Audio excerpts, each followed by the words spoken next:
बहुत बहुत स्वागत है टीवी मसाला में अनस भाईजान आपका और सना आपका भी। बहुत बहुत शुक्रिया आपका हमें अपना कीमती समय देने के लिए, क्योंकि ये बहुत ही कम होता है जब आप अपना समय किसी को देते हैं, तो उसके लिए बहुत बहुत शुक्रिया। और शुरुआत करूँगी सना आपसे। इनिशियली जब आपने इस बहुत लोगों ने आपकी आपकी कहानियाँ तो सुनी ही हैं, किस तरीके से आप दोनों मिले, किस तरीके से आपने इस इंडस्ट्री को छोड़ा, लेकिन ये इंडस्ट्री ऐसी है कि जैसे इंसान को खाने की क्रेविंग होती है, ठीक उसी तरह जब आप इस इंडस्ट्री में होते हैं तो इस इंडस्ट्री की क्रेविंग होती है। और लोग छोड़, कितना मुश्किल था आपके लिए जब आपने डिसाइड किया कि आपको छोड़ना है, कितना मुश्किल था आपके लिए एज एन एक्टर, और कितना क्रेव करती थी इंडस्ट्री में काम करने के लिए? वेल आपको बहुत अजीब लगेगा सुनकर, बट ऑनेस्टली बहुत लोग कहते हैं उन्हें स्ट्रगल होता है, but I think also it's your mindset. I was very very clear कि I am ready to leave this and I don't want it at all. एक होता है ना, फिर आप एक कोई चीज़ को ना पसंद कर दो, फिर वो दुनिया मिलके भी आपको पसंद नहीं करवा सकती। तो बस मेरा वही सिचुएशन था and I was very clear that I don't want to be a part of entertainment industry any more. मेरे पर्सनल जो पॉइंट ऑफ व्यूज़ थे और मेरा पर्सनल जो एक, हर इंसान का देखो जहन, अब जब ये बात होती तो लोग कहते हैं अच्छा जब पहले थे तब नहीं सोचा था। अरे तब दिमाग इतना चला होता तो नहीं होते, जब दिमाग चला तो नहीं है ना। इंसान का माइंड वैसा होना चाहिए।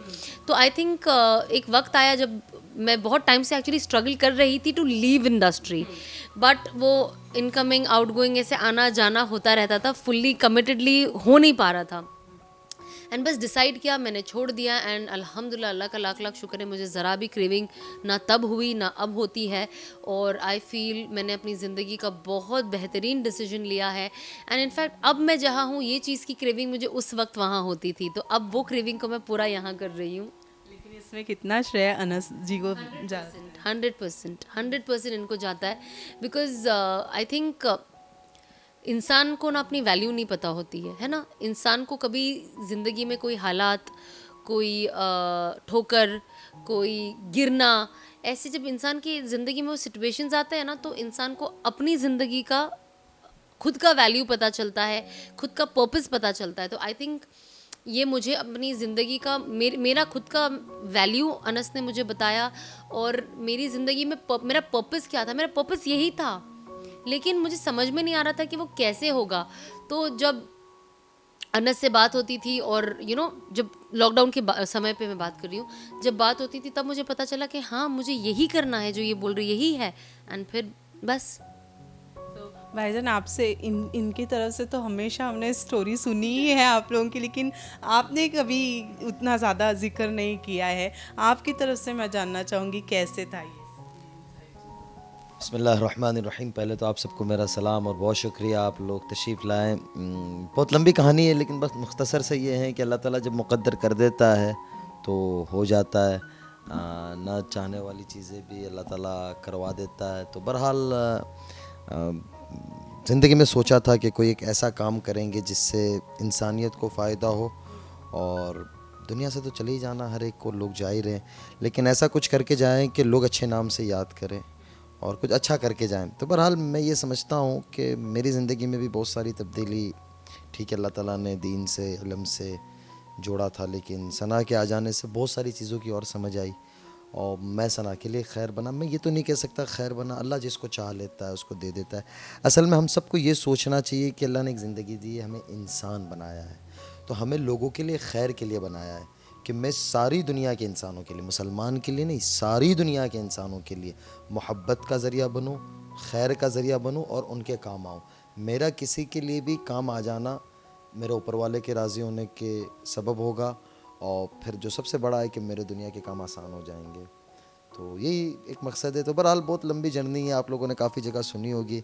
तो खुलासा कलाम यह है कि शुक्रगुज़ार हूँ इनका कि इन्होंने मुझे इस लायक समझा, और मेरे अल्लाह का बड़ा करम, मैं एहसान मानता हूँ। सारी ज़िंदगी सजदों में सर रखूँ तो एहसान नहीं अदा कर सकता कि अल्लाह ताला ने इतनी खूबसूरत और ख़ूबसूरत बीवी मेरी ज़िंदगी में दे दी। बस अब कुछ कर रहे हैं धीरे धीरे कि भाई ज़िंदगी में ऐसा कुछ कर जाएँ कि लोगों को फ़ायदा हो हमारे से, कि ज़िंदगी तो सभी जीते हैं ना। अल्लाह सारे शौक़ भी पूरा कराता है, घुमाता है, फिराता है, खिलाता है, हर एक को कराता है, लेकिन हम ऐसा कुछ कर जाए कि हम अपने लिए नहीं जिए, किसी लोगों के लिए जिए। तो ये ज़िंदगी का मकसद है। सना अब आपको हम देखते हैं तो कितना सुकून महसूस करती हैं आज आप जहाँ पर हैं, वहाँ पर रहकर कितना सुकून महसूस करती हैं? बहुत बहुत ऑनेस्टली सुकून महसूस करती हूँ। एक्चुअली यही चीज़ थी जो मेरी ज़िंदगी में नहीं थी, और शायद इसी के पीछे दौड़ना कि बस वो सुकून कैसा मिले। मुझे याद है जब मैं शुरुआत में अनस से बात करती थी, मैं अनस को हमेशा अनस को कहती थी कि खुश होती हूँ मैं जब चीज़ें आती है, कोई अच्छी चीज़ होती है मेरी ज़िंदगी में, लेकिन ना वो कुछ टाइम के बाद वो खुशी चली जाती थी। एंड मुझे लगता था मेरी खुशी की कंसिस्टेंसी क्यों नहीं है। जैसे एग्जांपल, मुझे गाड़ी चाहिए थी, हाइपोथेटिकली मैंने गाड़ी खरीदा, जब तक खरीदने का प्रोसेस चल रहा था मैं बहुत खुश थी कि आने वाली है। जिस दिन गाड़ी की डिलीवरी हुई मैं बहुत खुश थी आने वाली है। उसके एक हफ्ता तक गाड़ी लेकर घूमना मैं बहुत खुश थी कि oh my God I dreamt of it, आ गई। उसके बाद ना फुस, ख़त्म, नो खुशी। और मैं रोज़ सोती थी और उठती थी, मुझे लगता था क्या ज़िंदगी है, बस सो रही हूँ, उठ रही हूँ, मेरा पर्पस क्या है लाइफ का, और मैं कोई चीज़ से खुश क्यों नहीं रह रही हूँ। एंड आई थिंक वो एक चीज़ थी जो मैं ढूंढ रही थी। And then when I left the industry, when I came towards a proper way of what I feel कि मेरे में बहुत खामियाबी भी है, टू बी वेरी ऑनेस्ट। मैं अपने आप पे अभी भी वर्क कर रही हूँ, लेकिन जो मैं छोटा मोटा दीन की तरफ आई हूँ, अल्लाह ने एक राह हिदायत का ज़रिया, रास्ता मेरे लिए खोला और अनस को ज़रिया बनाया, और एक ऐसा पार्टनर दिया जो मुझे एम्पावर करता है कि मैं एवरीडे उठूँ। कभी मैं कुछ चीज़ें भूल जाती हूँ, आज भी अब बाय मिस्टेक हो जाती, कभी मैं वॉशरूम फ़ौरन भाग जाती हूँ, सर पे दुपट्टा रखना भूल जाती हूँ, तो मुझे अनस फ़ौरन याद दिला देते कि सुन्नत को फॉलो करो लाइफ में। तो आई थिंक ये एक ऐसा पुश करने वाला इंसान भी छोटी छोटी चीज़ों को देखकर भी बहुत नसीब वालों को मैं तो कहूँगी मिलता है। मैं अल्लाह का बहुत शुक्र करती हूँ, इसलिए मैं अपने आप को नसीब वाला कहती हूँ, क्योंकि अल्लाह ने इस इतनी बड़ी नेमत से नवाजा है। और हम सबको पता है कि एक अच्छा हस्बैंड होना कितना, as a girl you would relate to me कि एक अच्छा पार्टनर होना, एंड सेम फॉर मैन, उनको भी एक अच्छी बीवी मिलना बहुत बड़ी खुशनसीबी की बात होती है अगर हमें हमारे मिजाज के लोग मिल जाए। तो आई थिंक क्योंकि ये एक ज़िंदगी भर का सफ़र है, और कंसिडरिंग वी हैव ईमान इन अस, हम तो ये आखिरत भी सोचते हैं ना भाई, ऊपर जाके भी इनको मिलना है तो दुनिया में अच्छा मिल जाए तो ऊपर कंटिन्यूटी रहेगी। तो ऑब्वियसली मैं यही चाहती थी कि अल्लाह शौहर अच्छा मिलाना, कि मैं जब मैं जानमाज पे बैठूँ तो आखिरत में जन्नत में भी मैं वही शौहर मांगूँ, ऐसा ना मांगूँ कि बस भैया ये ठीक है, बस ऊपर अच्छा करना मेरे लिए।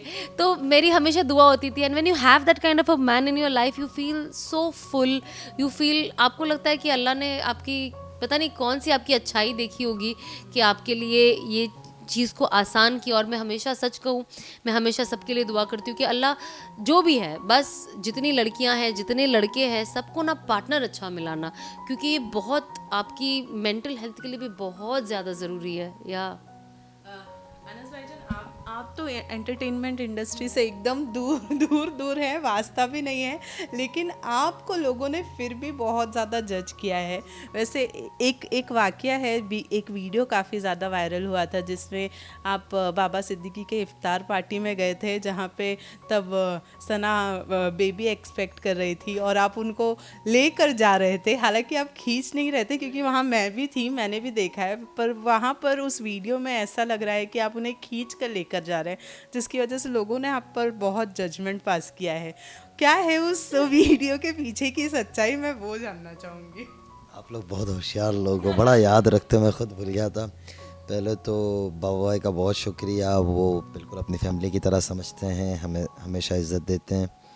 तो वो दावत उनकी नहीं, हमारे घर की दावत होती है। मुझे याद है अच्छे से कि हम लोग शुरुआत में आए, फिर अंदर से माशाल्लाह बहुत अच्छा गुजरा, सारा कुछ दावत हुई, इफ्तार हुआ, नमाज़ हुई। उसके बाद जब मैं वापस बाहर निकला हूँ तो मेरा ड्राइवर जो था और जो लड़के थे वो आगे जाम में फंसे हुए थे, और सना उम्मीद से थी, तो बहुत ज़्यादा गर्मी भी थी, शायद आपको याद हो, आप कह रही है आप वहाँ थी, तो वो कह रही थी मुझे बड़ी गर्मी लग रही है, शदीद गर्मी लग रही है। तो मैं उनको लेकर अंदर आया, मैंने कहा ठीक है अंदर चले जाते। तो कुछ और लोग थे जैसे बाबा भाई के भाई वगैरह थे, तो उन्होंने कहा कि मुफ्ती साहब अंदर चले जाएँ, अनस अंदर चले जाएँ।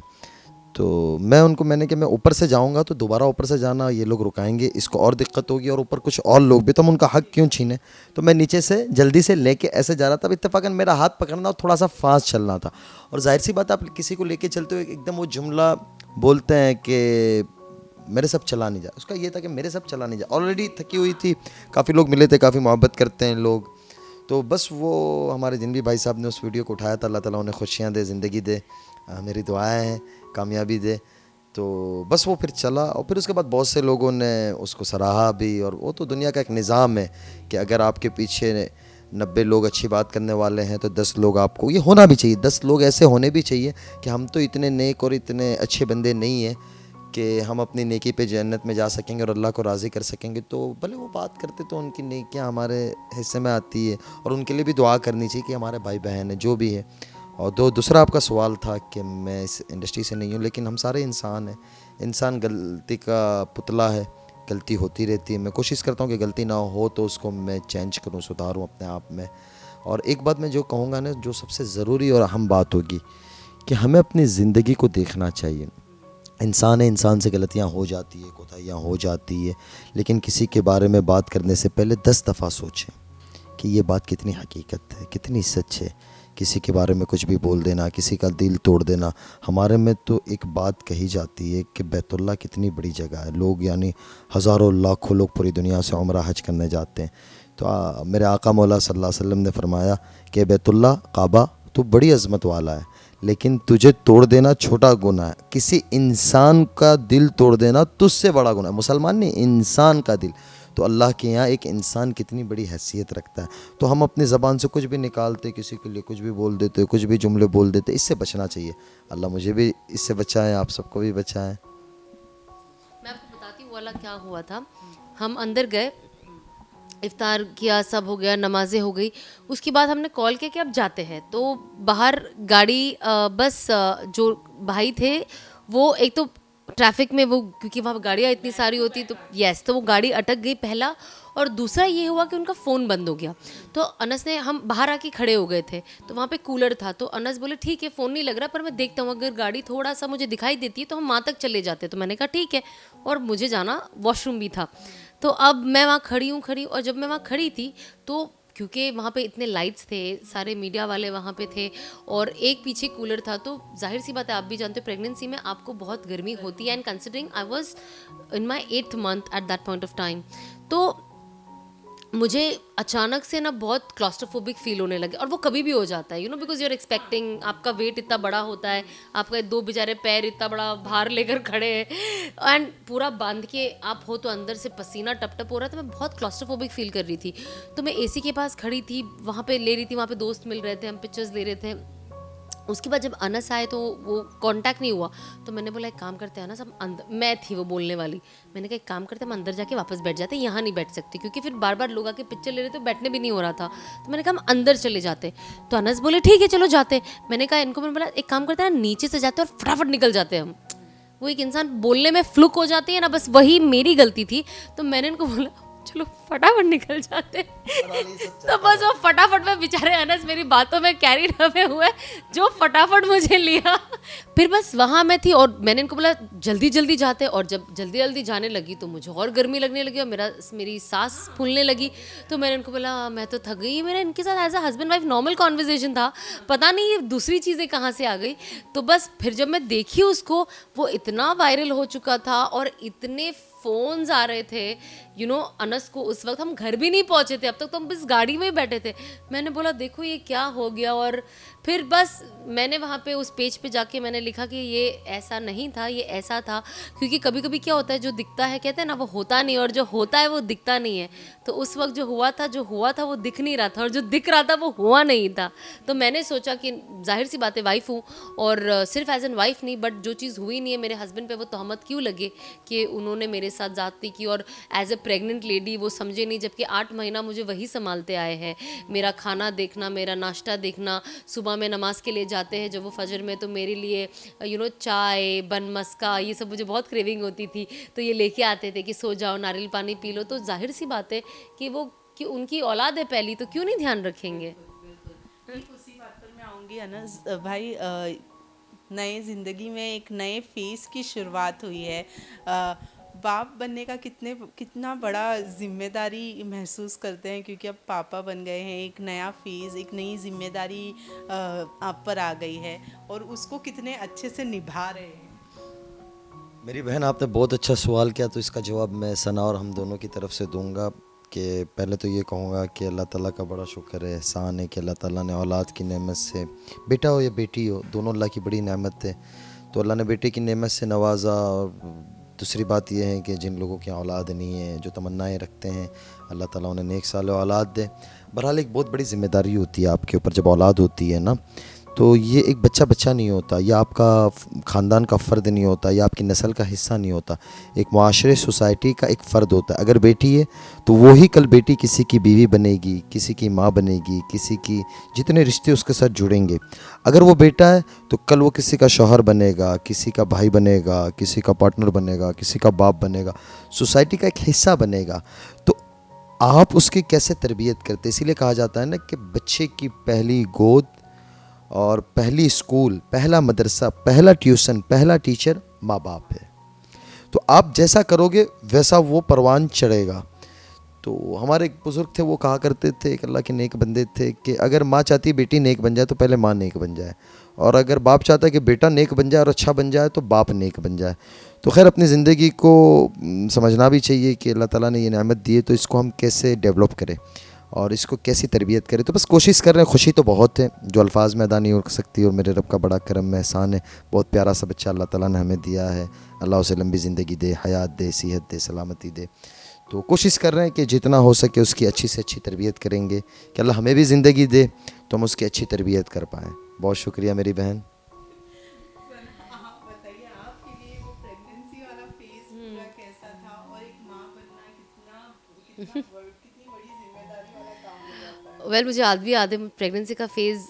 बहुत लोग कहते हैं ना, oh I enjoyed my pregnancy phase. I was like no, I have not enjoyed that phase because I was I always used to vomit a lot. तो मुझे वो फेज़ इतना कुछ खास नहीं लगा, बट वो फेज़ में जो मैंने मिरेकल देखा ना, that was something. I still remember when I went for my sonography and I saw my baby and I was like, Allah ने कितने पर्दों के अंदर एक जान को पैदा किया, और अब वो जान 9 महीना मेरे पेट में रहेगा, जो भी है, whatever the gender is. And उसके बाद उसका खाना पीना, सांस लेना, हर चीज़ करना सिर्फ अल्लाह करने वाला है ना। It's so crazy to even understand. And ये मैं पढ़ रही थी, बिकॉज जब मैं प्रेग्नेंट थी तो ये सब मैं दीनी किताब में पढ़ रही थी। एंड आई रिमेंबर जब मैं गई तो कुछ ऐसा मुझे ऐसे लगा, तो मैंने डॉक्टर को बोला, अल्लाह ऐसा हुआ, कुछ होगा तो नहीं? तो डॉक्टर बोली, नहीं नहीं नहीं, बच्चा बहुत अंदर प्रोटेक्टेड रहता है।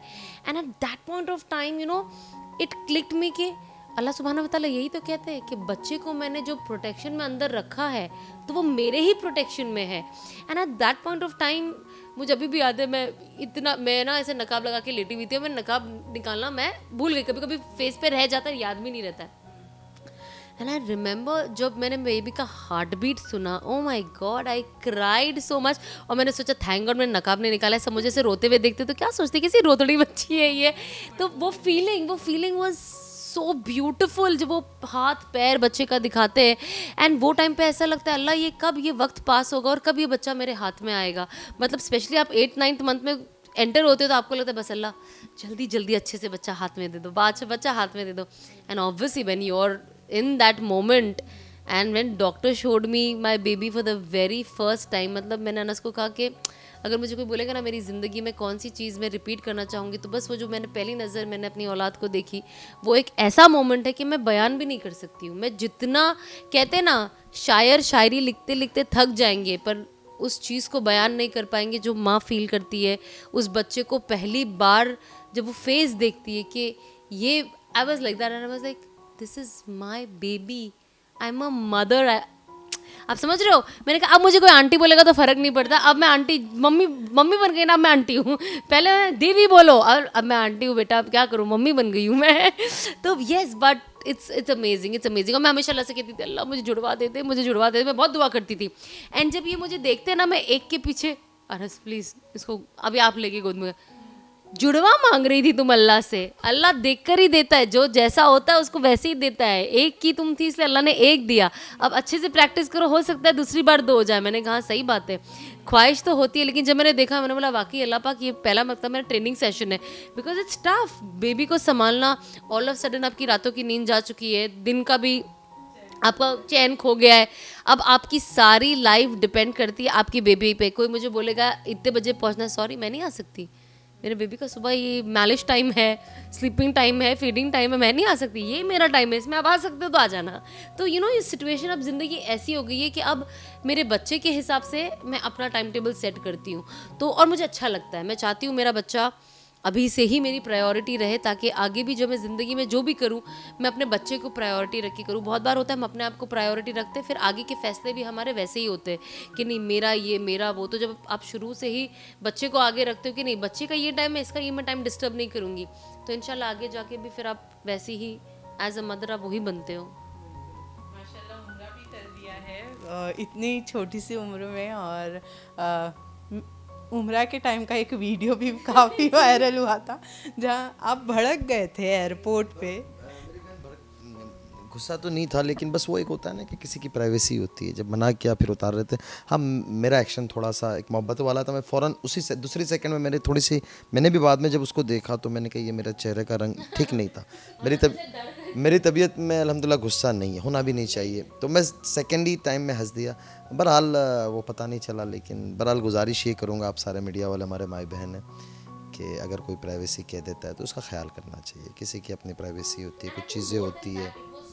AM in the night and वो 2.5 महीने का बच्चा था तभी, तो और इतनी सारी लाइट्स, हम ऐसे हो जाते हैं ना, तो हमको सबको पता है that those lights are not good for babies. And baby क्या होता है ना, अचानक डर जाता है। अब देखो जैसे भी होता है ना, अचानक से डर के रोते रोते उठता है, वो डर जाता है।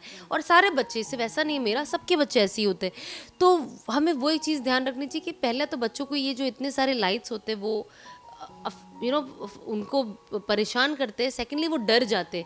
तो मुझे ऐसा था कि क्या हो रहा है कि ये डर तो नहीं गया, उसमें अगर ये रोने लगा मैं निकाल लूँगी, फिर खच खच खच खच फोटोज़। मैं नहीं चाहती एट प्रेजेंट मेरा बच्चा कैमरे पे आए, एंड मैं डिसाइड करूँगी कि कब वो राइट टाइम है। एज अ पेरेंट ये मेरा चॉइस है कि मैं चाहूँगी कि हाँ अब लोग मेरा बेबी देख सकते, बिकॉज आजकल लोग बहुत इंसेंसिटिव हो गए हैं, वो बच्चों के भी नाम रखते हैं। अस्तगफिरुल्लाह, कितनी गंदी चीज़ है ये, मैंने देखा है कुछ लोगों के साथ ऐसा करते हैं। तो मुझे ना ये चीज़ अच्छी नहीं लगती है कि अब मैं मेरा बच्चा लाऊं और फिर खुदा ना खास्ता मेरे वजह से कोई चीज़ हो। तो मैं चाहती हूँ कि एटलीस्ट मैं उस चीज़ को बरकरार रखूँ कि नहीं, मैं अपना बेबी जब मुझे लगेगा कि अब ये ठीक है, मैं इसको दिखा सकती हूँ, तो मैं उसे दिखाऊंगी।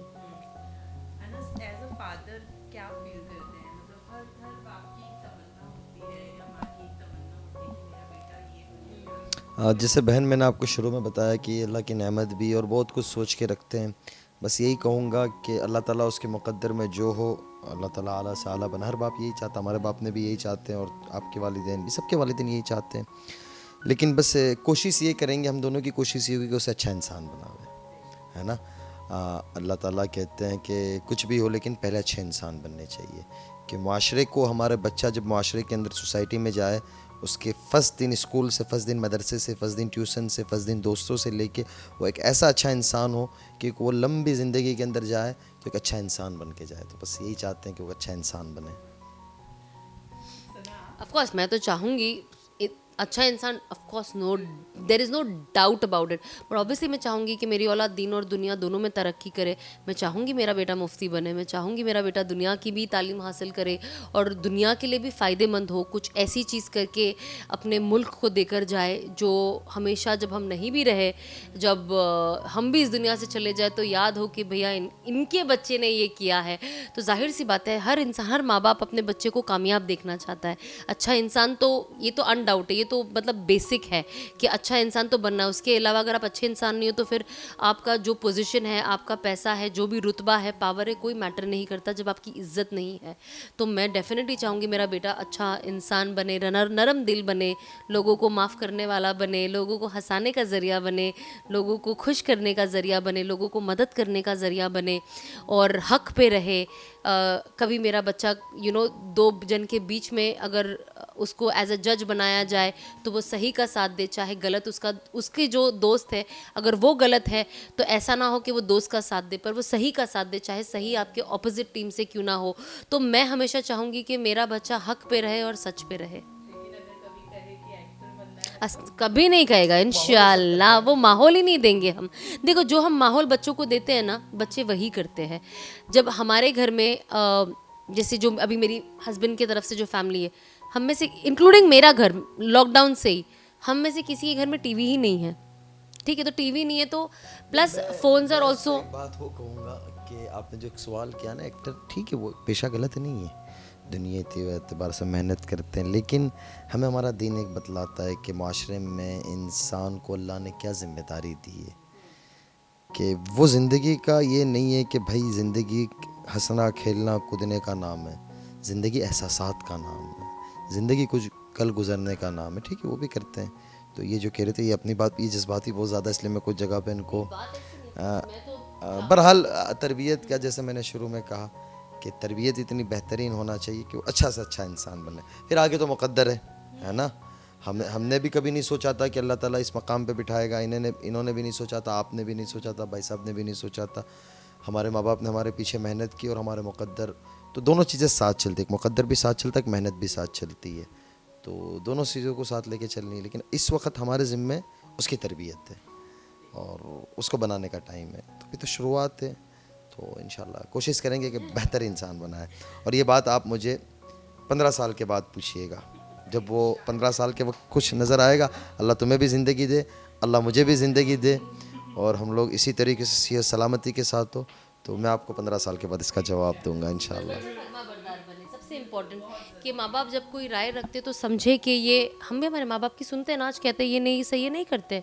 अनस के अब्बू भी कहते नहीं, अनस जैसे अभी कितने बड़े, वो खुद एक अब्बू बन चुके हैं, लेकिन उनके अब्बू he is very scared of his father. अब्बू के सामने तो जिप एक सर भी नहीं उठता है अनस का। तो मैं चाहती हूँ हमारी औलाद भी ऐसे थी, जैसे अनस कह रहे थे कि जो तरबियत होती है, घर का माहौल, तरबियत का ये मतलब नहीं होता है कि बच्चे को दबाना, बच्चों की ख्वाहिशात को बंद करना, उसको डरा के रखना कि बस माँ बाप ने आपके जल्लाद है। मैं उसकी बात नहीं कर रही हूँ, मैं इसकी बात कर रही हूँ कि बच्चों को सही और गलत बताना है ना। जब तक आपके बच्चों को सही गलत नहीं पता होगा, वो माँ बाप से ही पता चलेगा। और माँ बाप जो आपके लिए जितने मुखलिस है, जितने वो है, वो बाहर वाले नहीं हो सकते। बाहर वाले तो आपको गलत भी सही बोलेंगे, मेरे साथ भी ऐसा हुआ है, मैं गलत डिसीजन को भी मेरे सही बोल के वाह वाह किया है मेरे लिए। तो मैं नहीं चाहूँगी कि वो चीज़ हो, तो मैं चाहूँगी कि वो इस तरीके से हो कि बच्चा अपने माँ बाप की सुने, और वो भी हम ही खुद घर में पैदा करते हैं ना वो माहौल। तो बस अल्लाह से दुआ भी करना चाहिए, सबसे इम्पोर्टेंट तो दुआ करना चाहिए कि अल्लाह हमारे बच्चे को ऐसा बनाए, एंड देन हम मेहनत करें। अब हम बोलेंगे नहीं छोड़ दो, वो अपने हिसाब से कुछ भी करते, तो बच्चा तो नादान है, बच्चे तो हर चीज़ की जिद करते हैं, है ना। तो वो चीज़ होती है, कभी कभी हम बड़े होते हैं ना तो फिर सोचते हैं अरे माँ बाप ने रोक लिया होता है चीज़ से तो कितना अच्छा होता, करते हैं ना। आजकल कितनी लड़कियां शादी कर लेती है माँ बाप की इजाज़त के बिना, जब माँ बाप ना कहते, फिर बाद में करने के बाद जब पछतावा आता तो कहते यार आपने रोक लिया होता तो कितना अच्छा होता। ये कहते हैं बच्चे। मैंने बहुत चीज़ कही है अपनी अम्मी को, मुझे पता है, तो मैं बस चाहूँगी कि वो मौका आगे ना आए। जो चीज़ मैं लेट सीखी, मैं कोशिश करूँगी मैं अपने बच्चे को जल्दी सिखाऊँ। ओके, लास्टली जाने से पहले सना पहली प्रेगनेंसी तो एंजॉय नहीं की, लेकिन दूसरी प्रेगनेंसी के लिए कितनी मेंटली मैं फुल्ली प्रिपेयर्ड हूँ। अनस इज लाइक नो। ये बात नहीं, बस अल्लाह ताला जब मुकद्दर करे, है ना, इस पे हमारी नहीं चलती है, इस पे हमारी नहीं चलती है। मैं आपको बताती हूँ ये क्या बोल रहे, ऑफ कोर्स देखो अल्लाह की मर्जी से है, दूसरी औलाद हमारे पास, हमें अल्लाह ने हमारी मुकद्दर में कितनी औलाद लिखी है ये सब तय है अल्लाह की तरफ से। बाद में जो हम दुनिया में सही गलत फैसले करते हैं, बट उसके अलावा समटाइम्स आप बहुत वो हो जाते हो, नहीं कुछ गर्ल्स होती है ना, जल्दी प्लान करो, एक हो गया फटाफट दूसरा। वाई? बिकॉज आप चाहते हो कि सारे बच्चे एक साथ, सबका एक अपना कॉन्सेप्ट होता है, भाई आपको 5 साल में करना है करो ना, मुझे 1 साल में करना, तो आपको क्या प्रॉब्लम है। But what my husband is like right now, what he was saying is, मैं चाहता हूँ तुम पहले रिकवर करो, तुम पहले 1 साल बेबी को ध्यान दो, उसके बाद खुद समझो। अभी तुम करोगी फिर तुम बस बच्चा ही सोचोगी दूसरा इमीडिएटली, क्योंकि तुमको साथ साथ सबको बड़ा करना है। तो तुम्हारी भी तो सेहत मैटर करती है ना, और तुम रिलैक्स हो, क्योंकि प्रेगनेंसी में एक स्ट्रेस होता है, ये होता है, तो इंसान के साथ घर में, मैं घर पे ही रहती थी, अनस मुझे लिटरली पुश ऐसा खींच के बाहर लेके जाते थे, क्या घर में चिपकी रहती हो, बाहर चलो, बाहर जाके कुछ खाते हैं, बाहर घूमते हैं। उसमें उन्होंने मुझे हरम लेके चले गए, 2 बार लंदन हम जाके आ गए थे। तो अनस इज़ लाइक नहीं चलो बाहर, तुम घर में रह रहे के तो पागल हो जाओगी ऐसे उल्टियाँ कर करके, तो आप चलो बाहर। तो उनका ये चीज़ है कि तुम हेल्थ पे ध्यान दो, तुम मेंटली डिस्टर्ब मत होना कि बस ये करना है करना। तो अनस का नज़रिया ऐसा है, मेरा नज़रिया कुछ और बट इंशाल्लाह जब the marriage, see I love kids, I love kids, I want as many kids as possible, but जितना जिस्म साथ दे और वो है बस उसकी बात होती है। बट या ऑब्वियसली हर किसी का अपना शौक होता है ना, कोई कहता है कि बस मुझे 1 चाहिए 2 चाहिए, कोई कहता है मुझे 10 चाहिए अगर हो सके तो बस अपनी खुशी और ख्वाहिशात होती है। अच्छा लगता है बेबी घर में रो रहा है, उठाओ, ये करो वो करो, उसके साथ आप बिजी हो, उसको देख रहे हो, बहुत मज़ा आती है। सो या ओके, लास्टली क्या कहना चाहेंगे जो इतना प्यार आप दोनों को देते हैं, उनको क्या कहना चाहेंगे? वेल मैं तो ये कहूँगी बस ये प्यार देते रहो, मुझे प्यार की बहुत ज़्यादा ज़रूरत है। कभी भी नेगेटिविटी आ जाती है ना कुछ मेरी ज़िंदगी में, और फिर जब वो प्यार भी आते हुए देखती हूँ ना, तो हर इंसान प्यार का भूखा होता है। देखो हर किसी को प्यार पसंद है, मुझे नहीं लगता इस दुनिया में कोई भी होगा जो कहेगा नहीं नहीं नहीं मुझे प्यार मत करो, मुझे इज्जत मत दो। सो आई थिंक यही एक चीज़ हर इंसान की फितरत में होती है, तो मैं भी पसंद करती हूँ और मुझे बहुत अच्छा लगता है कि लोग इतना साथ देते हैं। कभी कोई चीज़ होती है अंडरस्टैंडिंग होते हैं, कभी कोई ऐसी चीज़ दिखने में नज़र आती है कि यार ये पॉजिटिव, जैसे यही वाला वाक्य नज़र आता है, उसमें बहुत सारे लोग आके डिफेंड करें कि नहीं आप इसको गलत नज़रिए से देख रहे हो। तो आई थिंक ये सब देख कर ना इंसान का दिल खुश हो जाता है। तो बस मैं कोशिश करती हूँ मैं पॉजिटिव रहूँ, तो इसीलिए मैं भी यही चीज़ लोगों में भी देखना चाहती हूँ कि जितनी पॉजिटिविटी रहेगी ना उतना अच्छा लगता है, घर से बाहर निकलने अच्छा लगता है, लोगों से मिलने अच्छा लगता है, सोशल मीडिया पे आके कुछ बोलने अच्छा लगता है। So I think yes, positivity maintain करो, सुकून और शांति रखना बहुत ज़्यादा ज़रूरी है। Thank you so much. बहुत शुक्रिया आप लोगों का आने के लिए, अल्लाह ताला आप लोग को ज़ाय खैर दे, आप लोग टाइम निकाल कर आए। जज़ाकल्लाह, बहुत शुक्रिया। शुक्रिया जी। थैंक यू जी, थैंक यू।